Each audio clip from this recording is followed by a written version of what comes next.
Sahabat Data, selamat datang kembali di acara Ngobrol Perkara Inflasi, podcast yang selalu menghadirkan topik-topik menarik dan juga informatif tentu saja terkait inflasi. Dan sekarang kita sudah sampai di episode ke-9, itu artinya kurang lebih sudah mungkin 9 bulan kami menemani Sobat Data sekalian untuk mengulik informasi mengenai inflasi. Dan yang menjadi harapan kami memang podcast ini bisa menjadi rujukan bagi Sobat Data sekalian dalam mencari data mengenai inflasi dan juga informasi yang terkait di inflasi itu sendiri. Nah, sebelum masuk ke obrolan kami terkait inflasi, izinkan kami untuk berpantun terlebih dahulu. Mungkin Bapak yang di belakang layar bisa memberikan cakepnya ya Pak. Jalan-jalan ke kota Jember. Oh.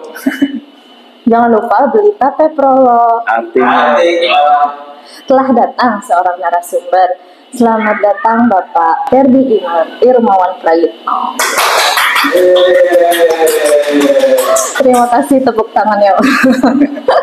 Selamat datang Pak di podcast kami. Sebelumnya terima kasih ya Pak sudah menyempatkan waktunya untuk hadir di podcast ini untuk ngobrol terkait inflasi. Gimana nih Pak kabarnya? Alhamdulillah sehat. Alhamdulillah. Nah, mungkin sebelum kita masuk ke obrolan mengenai inflasi, mungkin biar lebih fresh lagi, bisa kita minum kopi terlebih dahulu. Oh boleh, asik nih. Baru langsung ditawarin minum. Iya.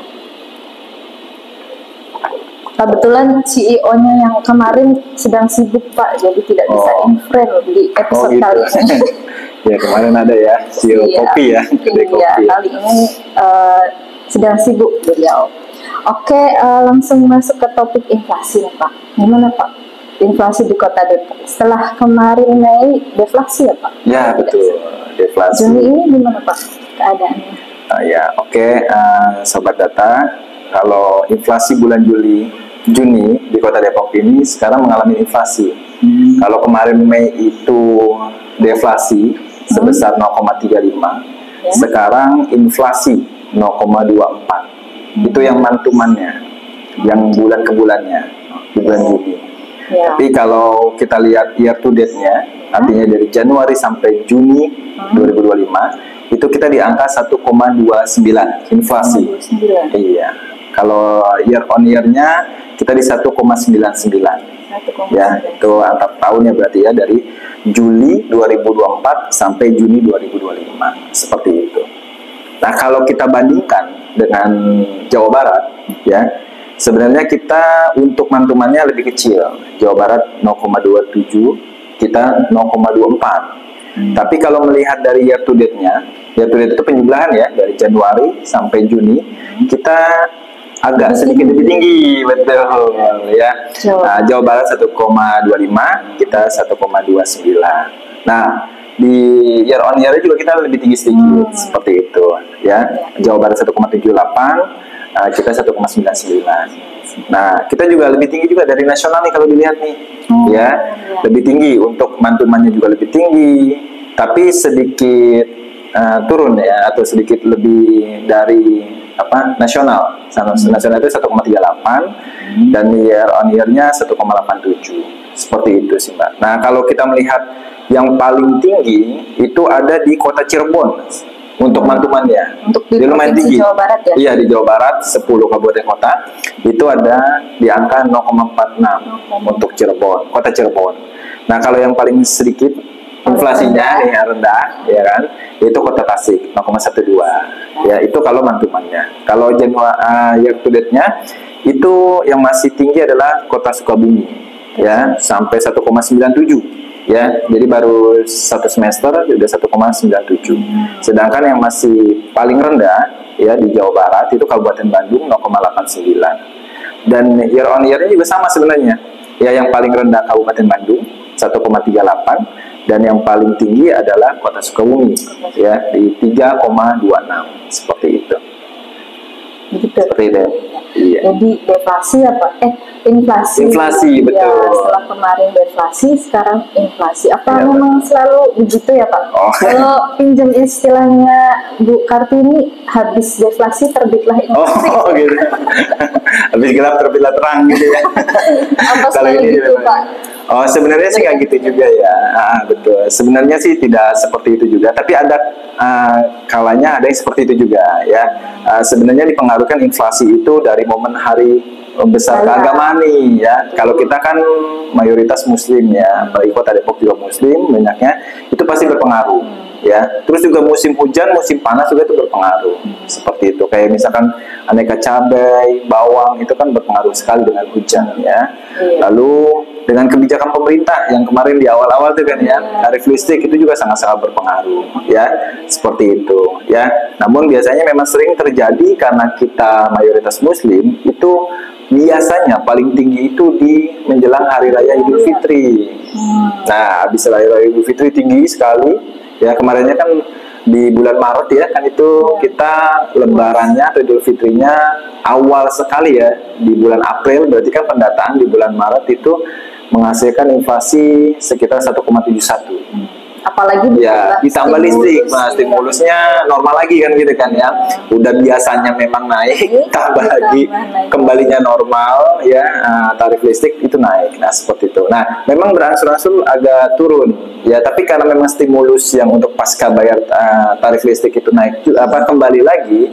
Nah, tetap inflasi memang di bulan April. Nah, barulah bulan Mei itu dirasakan memang turun. Mungkin dari kan angkutan juga, mungkin kalau Mbak Nisa pulang kampung kan naik kan ya, berkali-kali lipat kan tarifnya, itu juga naik. Nah, lama-lama turun tuh harganya, seperti itu ya, atau kembali normal lah ya, seperti itu paling. Jadi wajar ya Pak, kadang deflasi. Iya, betul. Nah, kalau boleh tahu nih, kebetulan Juni inflasi. Sebenarnya penyebabnya apa sih Pak? Kenapa bisa inflasi? Oh iya, nah khususnya di Kota Depok itu pengaruh inflasi atau andil yang diberikan oleh komoditas itu dari beras. Ya, beras itu kan kita tadi 0,24 ya. Beras itu menyumbang 0,06%. Ya, lalu ada, nah ini upah asisten rumah tangga nih. Ya, mungkin baru majikan-majikan ini baru biasanya memberikan. Habis lebaran ada kenaikan gaji ya Pak. Mungkin ini sekalian karena kan momennya deket kali ya dengan tahun ajaran baru sekolah, terus juga Idul Adha dan sebagainya, itu mulai dinaikkan ya upah asisten rumah tangga, juga kopi bubuk ya. Nah, masing-masing itu memberikan andil 0,03% di Depok ya, khusus di Depok ya. Kalau kita melihat di Jawa Barat berbeda nih, ada sedikit berbeda ya. Ada cabai rawit yang tinggi ya, nah itu 0,05. Lalu beras tadi sama ya, beras berarti ya, nah itu 0,03. Lalu emas perhiasan, walaupun di Depok sempat turun tapi agak naik lagi, itu di Jawa Barat memberikan andil 0,03%, seperti itu ya. Nah, kalau di Depok, Jawa, di cabai rawit dan bawang merah juga menyumbang, tapi nggak terlalu banyak sih, 0,01. Ya, seperti itu. Iya, kalau dari dilihat dari komoditasnya ada cabai, bawang, ya, beras, itu kan seperti yang kita tahu Depok nggak bisa memproduksi sendiri. Ya, kayaknya belum banyak lah ya. Iya. Nah, kebetulan saya juga kemarin dengar tuh ada berita tentang demo truk odol ya Pak. Ya, odol. Overdimension, overloading. Ya, betul, betul. Itu gimana Pak? Apakah ada pengaruhnya? Oh iya, pasti. Di Depok? Iya, pasti. Nah, itu pasti odol itu, atau yang tadi ya disebutkan over dimensinya sama over beratnya lah ya, loadingnya. Nah, itu memang sangat-sangat berpengaruh terhadap Depok. Apalagi Depok itu kan sangat tergantung, tadi sudah disebutkan ya. Nah, mungkin ada penghasil cabai dan bawangnya, tapi nggak bisa mencukupi kebutuhan masyarakat Depok. Jadi kan banyak yang tanda kutip impor ya, impor dari daerah lain. Nah, itu kan dari impor itu kalau truk-truk ini pada mogok, berarti kan berimbas nih. Iya, ya kan, makanya salah satu dari 4 strategi BI kan itu kelancaran distribusi itu berpengaruh juga tuh ya di sana kan. Makanya saat rapat TPID khususnya di Kota Depok itu kan, mungkin di TPID tempat lain juga seperti itu ya. Jadi ada melibatkan Dinas Perhubungan, polisi, TNI dan sebagainya, supaya ya itu salah satu strategi BI yang kelancaran distribusi itu juga terjamin. Nah, itu ya terjaga. Nah, itu kalau demo kan kita bingung juga ya. Nah, seperti itu. Jadi memang karena Depok tanda kutip masih sangat tergantung, ya pasti terganggu. Dan memang imbasnya memang naik gitu harga-harga ya, tadi cabai, tomat, bawang merah seperti itu. Iya, apalagi komoditas yang vital gitu yang biasa dikonsumsi masyarakat Depok gitu kan. Iya. Kalau melihat fenomena demo truk odol ini nih Pak, kalau menurut BPS sendiri nih Pak dikaitkan dengan inflasi, gimana pandangan BPS? Oh iya, sebenarnya sih kita tidak berhubungan ya dengan itu ya. Tapi karena memang kita akhirnya kena imbas yang ditanda kutip ya, BPS kan sebenarnya cuma memotret angka inflasi ya, menghitung saja ya. Tapi kan tetap disajikan secara official statistiknya, kita kan harus mengeluarkan angka inflasi nih, sudah diamanatkan oleh Presiden. Nah, kena imbasnya kan kita nih. Nah, itu kan pasti yang yang bersinggungan ya, berwenang kan mungkin Disub dan sebagainya ya, dan juga pelaku usaha yang diwakili oleh supir truk itu sendiri ya, gitu ya. Mungkin kan di jalan juga seperti apa ya. Nah, mungkin kalau di Sepoi itu sebenarnya peraturan dari tahun 2019 kalau tidak salah. Ya, mungkin sekarang ingin ditegakkan. Karena kan kalau kita lihat di TV pun juga banyak kecelakaan. Ya. Kemarin saya lihat tuh di TikTok apa di mana ya gitu ya, di medsos. Ini pengguna Lihat-lihat aja sih.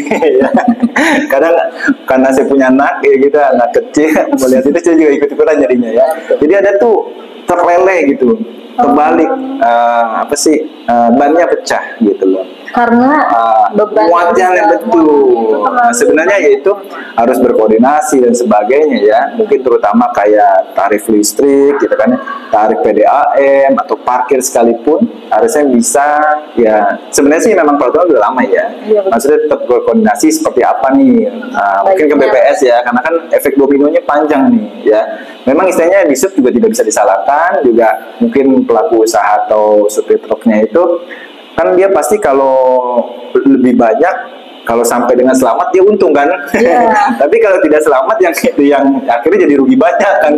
Nggak cuma dia sendiri tapi mungkin pengguna jalan lain. Iya betul, orang lain, pengguna jalan lain, kendaraan lain. Ya itu lele itu tersebar waktu itu saya lihat. Akhirnya kan ya bisa aja. Oke lah lele tahan. Bisa. Lele itu kan bisa tahan lah ya gitu ya. Tapi kan kalau misalkan kayak bawang nanti udah kelindes dan sebagainya kan ya. Telur itu juga saya. Iya telur juga udah rugi banget. Iya benar. Udah nggak bisa ya seperti itu ya, seharusnya sih ya duduk bareng ya, antara yang pemerintah sama yang pelaku usaha seperti apa ya. Nanti mungkin pemerintah yang berhubungan sama peraturan ini, regulasi ini bisa berkoordinasi dengan BPS gitu ya, akan seperti apa nih dampaknya ya ke inflasi. Dan nanti kalau sudah terselesaikan dengan musyawarah dan sebagainya ya tinggal nanti sepakati seperti apa ya, mungkin bisa dengan nanti stimulus lagi dari pemerintah kan gitu. Jalan tol nanti dimurahin untuk khusus yang logistik yang gitu kan, yang bisa seperti itu kan, diskon khusus yang buat yang bawa itu kan, jadi nanti saling menguntungkan gitu. Jadi jangan yang ini keras ya nggak selesai, kasihan ya kota Depok yang tanda kutip memerlukan itu kan. Karena ya kurang lah untuk pasokan komoditasnya kan ya, seperti itu. Buat produsennya pun juga maksudnya mungkin mereka stok banyak tapi tidak bisa didistribusikan dengan baik kan, jadi betul juga ya, nanti jadi rugi lagi kan, busuk dan sebagainya kan. Produsen rugi, kita konsumen juga rugi, mana harganya juga naik ya Pak. Ya, semoga sih itulah aman lah.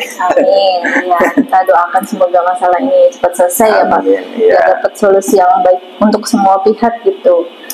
Agar angka inflasi juga terkendali ya Pak. Iya betul, sangat-sangat. Nah, bicara tentang angka inflasi terkendali nih Pak, kalau Kota Depok gimana tuh Pak, masih terkendali kah?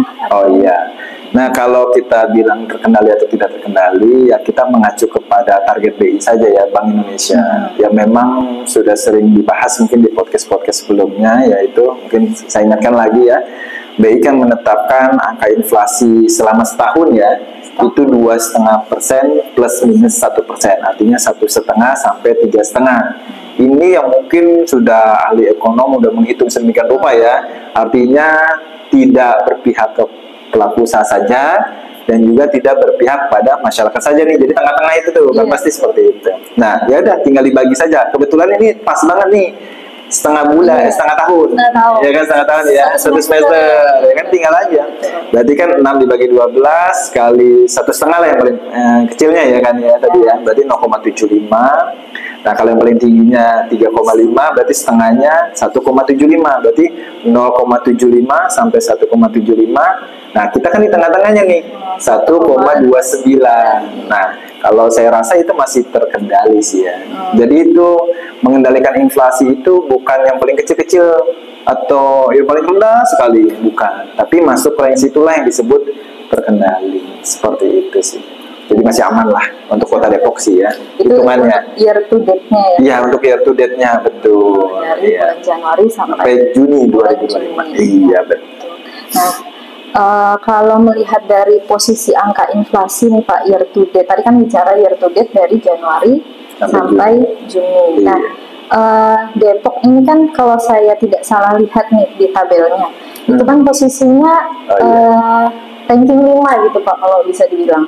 Dari 10 kabupaten kota itu, Depok ada di posisi 5. Namun posisinya itu lebih rendah dari Jawa Barat, namun lebih tinggi dari nasional ya Pak. Iya. Nah, apakah ini sudah ideal atau? Oh, ya itu tadi sebenarnya kita ya boleh sih dibandingkan dengan kabupaten kota lain atau Jawa Barat nasional seperti itu ya. Tapi yang tadi saya sudah sampaikan ya, dengan pertanyaan sebelumnya, ya kita fokus saja dengan Target. kota ya, target tadi, target BI. Semoga sempat sih yang tahun lalu saya dihubungi oleh pihak pemerintahan daerah ya di sini. Itu ini kenapa nih angkanya? Kan kita kan harus edukasi nih. Iya, betul.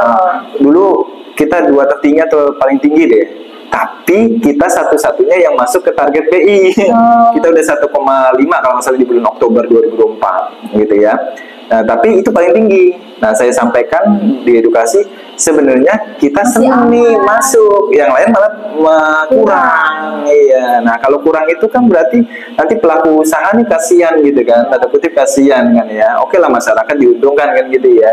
Iya. Nah, artinya kan kita masih punya ruang baru menyentuh paling bawahnya nih. Padahal udah bulan Oktober masih 1,5 tuh. Masih kan cuma 2 bulan lagi ya.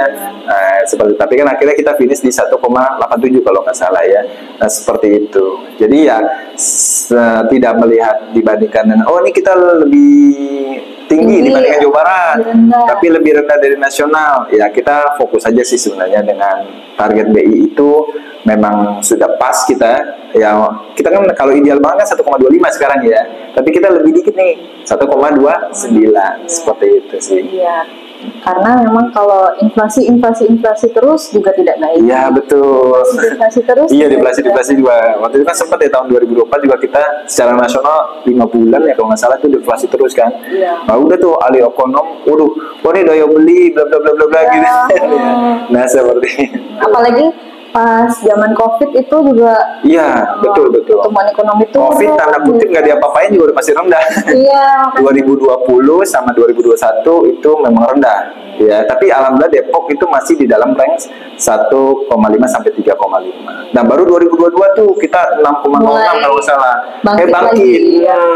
Nah, seperti itu ya. Makanya inflasi memang dibutuhkan ya Pak, asal masih terkendali. Makanya kan namanya TPID. Tim Pengendali dan Inflasi Daerah. Iya, jadi, seperti itu. Angkanya tidak mengada-ngada, tapi memang dikendalikan oleh pemerintah. Seperti itu ya. Nah, bicara tentang tadi membanding-bandingkan tentang nasional, kadang kan kalau kita flashback ke inflasi yang lalu-lalu, nasional inflasi, provinsi inflasi, kadang mungkin nasional deflasi, Depok juga deflasi gitu. Ya, apakah memang ada pengaruhnya gitu inflasi nasional terhadap inflasi Depok gitu? Gitu, iya. Sebenarnya sih yang mempengaruhi itu adalah dari tingkat bawahnya ya. Nah, bukan nasional mempengaruhi inflasi Depok ya, tapi sebaliknya. Di bottom up ya. Iya, betul. Ya, jadi kan misalkan di Depok itu ada 353 komoditas, ya kan? Dari situ dihitung, ya kan? Nah, nanti misalkan contohnya di Bandung ada 410 komoditas misalkan. Lalu di Bogor 354 komoditas itu dari situ dapatlah nanti angka inflasi provinsi. Dari 10 kabupaten kota ini dapat angka provinsi. Nah, provinsi itu nanti dari 10 kabupaten kota itu kan dapat 555 komoditas. Iya, kan pasti di Bandung, di Depok berbeda-beda. Nah, dari yang berbeda-beda itu digabungkan ya, nanti dapatlah 555. Nah, nanti lari lagi ke nasional, naik lagi ke tingkat nasional. Nah, di tingkat nasional itu 800-an. Ya 867 kalau nggak salah. Dari berbagai provinsi. Iya, ya betul. Kan kita punya 150 kabupaten kota, pasti kan berbeda-beda ya. Misalkan Papeda banyak kan di Papua misalkan ya. Di sini kan nggak ada kan. Berarti kan nambah tuh. Ada tapi nggak konsumsi. Tidak konsumsi terlalu signifikan ya dari masyarakat kota Depok. Nah, jadi dari tadi naik ke provinsi, lalu dari kabupaten kota lagi naik lagi ke nasional. Nanti dari nasional itulah dihitung 800 sekian tadi komoditas mendapatkan angka inflasi nasional. Makanya dari share dari harga-harga Depok juga tuh pasti berpengaruh terhadap nasional. Jadi dari bawah ke atas, bukan dari nasional ke bawah. Ya, jadi sebenarnya malah inflasi yang di Depok ini mempengaruhi yang nasional. Betul, mempengaruhi provinsi, mempengaruhi nasional. Iya, betul, seperti itu. Ya, baik. Alhamdulillah nih dapat ilmu yang baru lagi untuk di setiap podcast. Seperti di podcast-podcast sebelumnya pasti ada terselip ilmu-ilmu yang baru. Iya benar, memang harus mengedukasi benar. Iya, karena inflasi memang tidak hanya angkanya saja, tapi kita harus tahu gitu bagaimana komponen yang di dalamnya, bagaimana bentuknya gitu, Pak. Jadi pemerintah juga bisa ikut mengendalikan angka inflasi. Iya, saat kita tahu misalkan rumusnya, dalamannya gitu ya, insya Allah kan nanti pemerintah, kalau kita sih BPS ya, kami BPS itu kan cuma memotret, memberikan saran mungkin ya, cuma sebatas itu. Nanti mereka-mereka lah yang bisa mengambil kebijakan seperti apa. Kalau mereka bisa teredukasi dengan baik, ternyata nih seperti ini, nanti kan langkah-langkah konkret dari mereka bisa benar-benar mengendalikan angka inflasi kota Depok khususnya. Seperti itu. Terima kasih ya Pak atas informasinya. Nah, Sobat Data, itu tadi obrolan kami mengenai inflasi. Semoga selalu dapat memberikan manfaat dan juga menjadi rujukan Sobat Data semua terkait informasi mengenai inflasi itu sendiri. Nah, kalau ada kritik dan saran bisa Sobat Data semua ketik di kolom komentar di bawah dan jangan lupa komen, like, dan subscribe. Nantikan podcast Ngopi selanjutnya dan sampai jumpa. Salam ngopi semuanya.